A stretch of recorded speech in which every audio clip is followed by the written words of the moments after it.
কিছু কিছু মানুষ আছে কখনোই আপনাকে মন থেকে ভালোবাসবে না, জাস্ট শুধু অভিনয় করে যাবে। আর মনে হবে তাদের মতো আপনাকে কেউ আর ভালোবাসে না, কিন্তু সবই নাটক। হ্যালো এভরিওয়ান, আসসালামু আলাইকুম, welcome back to my channel. কেমন আছেন সবাই? আই হোপ সবাই ভালো আছেন, সুস্থ আছেন। আমরাও আলহামদুলিল্লাহ ভালো আছি। নতুন দিনে নতুন আরেকটি ডেইলি ব্লগ নিয়ে চলে আসলাম। আমি নাটোর থেকে বলছি। বরাবর অন্যান্য দিনের মতো আজও একটু নুডলস করলাম, তাই আপনাদের সাথে শেয়ার করতেছি। এটা ছিল সকালের নাস্তা। সকালের নাস্তাটা সেরে কোথায় যে যাব সেটা তো ভাবতেই পারছিলাম না। তো যাই হোক, অবশেষে চলে আসলাম গ্রামের বাড়িতে। বাচ্চাদেরকে অনেক ম্যানেজ করলাম যে আজকের দিনটা একটু বাসাতেই থাকি, কারণ আমারও তো রেস্টের বিষয় আছে। তোমাদেরকে পড়াশোনা করানো, মানে এ টু জেড সবকিছু সামলিয়ে আমি খুব পেরেশানের মধ্যে। আজকে আমাকে চাপ দিও না। তো বড় ছেলেটা এতটাই মানে মন খারাপ, বাসার যে টিভিটা ছিল এটা একটু সমস্যা হয়েছে, খুব মন খারাপ, খুব আপসেট করছে। তো যাই হোক, মনটাকে আবার পরিবর্তন করলাম যে আমাদের সুখটাই তো সুখ না, বাচ্চারা যেটা ভালো থাকবে ভালো লাগবে এটাই আমাদের মেনে নিতে হবে। ওদের পিছনে আমাদের ছুটতে হবে টার্গেট। আচ্ছা, শত কষ্টের মধ্যেও আমি খুব খুব করে বেঁচে করতে করতে অনেক কিছু বেঁচে করলাম। বাচ্চা কাচ্চা আর তাছাড়া পোষা বাসা তো একটা দুইটা তিনটা দিতে চলে না, অনেক পোষা বাসা। এগুলো গুছাতে গুছাতে দেখা গেল আমার 2 বস্তা একটু দেখালাম, 2 বস্তা। তাছাড়া অনেক বাজারের ব্যাগের মধ্যে গেছি, তারপরে হলো আলাদা মানে কাপড়ের ব্যাগ ছিল সেটা নিয়েছি, আমার ভ্যানিটি ব্যাগ নিয়েছিলাম। আর তাছাড়াও আরো ছিল।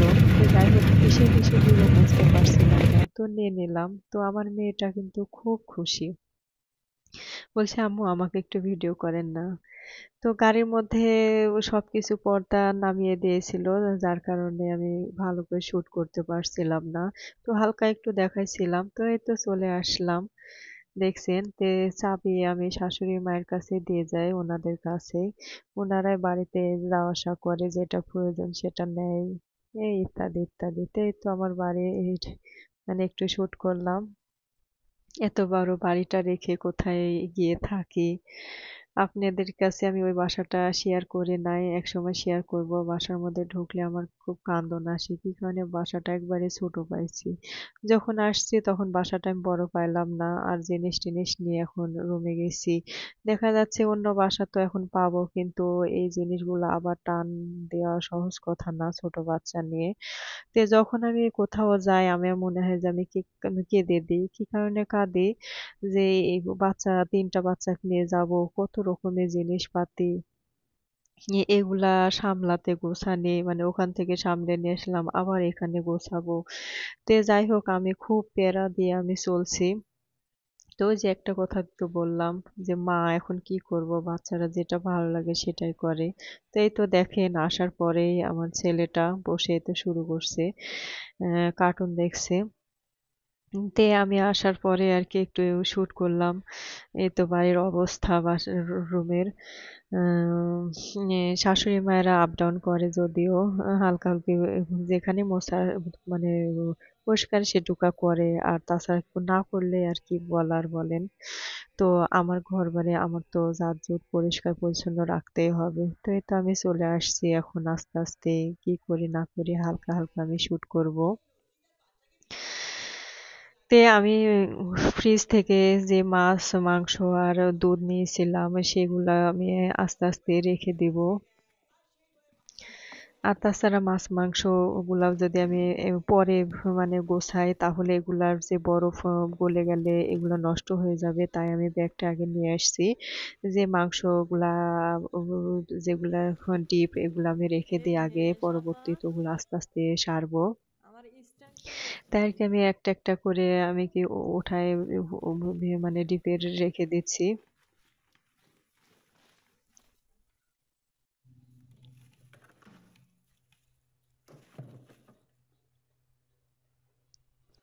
আসছি তো, চলে আসছি তো, কিন্তু আমি তো আর পারছি না। মাজার ভিতর এতখানি খারাপ লাগছিল, আর মনে হচ্ছে শরীর দিয়ে আমার মানে আমি খুব অসুস্থ হয়ে পড়বো, এমনটা আমার মানে ফিলিংস লাগছিল। আমি ছেলে মেয়ে শুধু বলছি, আমাকে একটা দিন রেস্ট কেন দিলে না তোমরা? তোমরা জানো বাসার মধ্যে যেমন কাজকর্ম, আবার ওই বাড়িতে গেলেও আমার ওগুলা সব সারতে হবে। আমি এগুলা কিভাবে করব জানি না। তো আমি খালি বারবার বলতেছি, আল্লাহ তুমি হেদায়েত করো। কি বলবো, এখন মেয়ে মানুষ হয়ে জন্মেছি, এখন কাউকে যে বলবো আমাকে একটু হেল্প করেন, এতেও দোষ হবে, এতেও নানান রকমের কথা হবে যে এতে দেখো পারে না। সংসার কিভাবে আমরা সামলাইছিলাম একসময়, আর দুদিন আসে নাই, মানুষ নিয়ে করে এটা ওটা ইত্যাদি ইত্যাদি। মানে গ্রামে থাকলে যা হয়, কিছু কিছু গ্রামের পরিবেশ মানে খুব ছোট আর কি, মানে মন মানসিকতা। তে এই তো আমি কিছু কিছু সবজি আর কি ওখানেই ছিল, ফ্রিজে রাখছিলাম নরমালে। তো ওগুলা ওখানে রেখে আসলে তো নষ্ট হয়ে যাবে, তাই আমি সবগুলো নিয়ে আসছি। যে এখানে দেখা যাচ্ছে হয়তোবা থাকতে হবে অনেক দিনই। আর তাছাড়া আপনাদের কাছে আমি একটা কথা বলি নাই, আপনাদের ভাই বাহিরে গেছে বটে, কিন্তু সে আমাকে বলে গেছিল সে অন্য রাষ্ট্রে যাওয়ার একটা প্রস্তুতি নিচ্ছিল। তো বলছিল সেটা যদি আমার কনফার্ম হয়, মানে সবকিছু ওকে হয়, তাহলে আমি থাকবো না, চলে আসবো এই ডিসেম্বরেই। তো গেছে, কিন্তু বেশি দিন হচ্ছে না, ১ মাস ১ মাস এখনো হয় নাই, না হয়েছে আমার সঠিক মনে নাই, আমি বলবো পরে এক সময় আবারও। তে যাই হোক, তো বলছে আমি চলে আসবো। তে এখন কবে আসবে শিওর না, কিন্তু কখন যে চলে আসবে আমি জানি না, কারণ সে বাহির থেকে আসলে আমাকে বলে আসে না। দেখা যায় আমার বাড়িতে আসে, পরে আমাকে বলে আমি আসছি বাড়িতে, কিংবা এটা আর কি কি বলবো, তার কাছে মনে হয় সারপ্রাইজ, কিন্তু আমার কাছে খুব কষ্ট। কি কারণে যতই হোক সে বাহিরে থাকে, এখন না বলে আসাটাই এটা খুব কষ্টদায়ক আমার কাছে। কারণ বলে আসাটা ভালো, আর না বলে আসলে আমি জানলাম না, একটা মানুষ জিজ্ঞাসা করবে, সেখানে কিন্তু আমি নিজেই ছোট হয়ে যাই। তাই আমার কাছে এখানে খুব কষ্ট লাগে। তে এই তো আমার বাবাটা কিন্তু গাড়ির মধ্যে আসতে লেগে ঘুমিয়ে গেছিল। তো আমি ১ম এ বাবাটাকে আগে শুইয়ে দিয়েছিলাম। কারণ ও বাসাতে একটা রুমের মধ্যে গাদাগাদি, আর তাছাড়া বাচ্চাগুলা ৩ টাই তো ছোট ছোট। ওর ভাই মানে আমার বড় ছেলে আর মেয়ে যখন চিল্লাচিল্লি করে, বাবুটা শুয়ে থাকলেও লাফ দিয়ে উঠে যায়। কি বলবো, মানে বলার আমি ভাষা পাচ্ছিলাম না। আমি খুব কষ্টে আছি ওই বাসাটার ভিতরে। তো এখন কি করব? আমি দেখি, চেষ্টা করব কিভাবে কি করা যায়। তো এ তো আমি মানে একটু ক্যামেরা বাড়িতে আসছিলাম, মানে সবকিছু নিয়ে মনের ভিতর যতই কষ্ট থাকে, খারাপ থাকুক, তারপরে মনটাকে একটু হালকা করছি। আপনাদের সামনে একটু মানে আয়নার কাছে একটু ভিডিওটা, হ্যাঁ, মানে একটু মানে ভিডিও করলাম নিজেকে। তে এই তো আমি একটা একটা করে চাদরগুলো উঠাবো, কারণ অনেক দিন হয়ে গেছে চাদরগুলা রেখে গেছিলাম ওইভাবে আছে, ধুলাবালি ময়লা দিয়ে। আমি ভাবতেছি এখানে তো আমি শুতে পারবো না, জাস্ট বাচ্চাদেরকেও কাউকে আমি শুতে দিতে পারবো না, কারণ অনেক ময়লা জমে আছে, যতই না দেখা যাক কিন্তু ধুলাবালি ওটার সাথে মিক্স হয়ে আছে। তো আমি ওটা চেঞ্জ করে আমি এটা পারছি। তো বালিশের কাভার গুলো আমি কোথায় রাখছি আমি বুঝতে পারছি না। যদি আমার বাসাতে একটা কাভার আছে, আর আরেকটা আমি খুঁজে পাইলাম না, তাই আমি এই ২ টা আপাতত রাখছি, যে আমি পরবর্তী দেখবো। তে এই রুমটা আমার গোছানো হয়ে গেছে মোটামুটি। আরেক রুমে আসছি।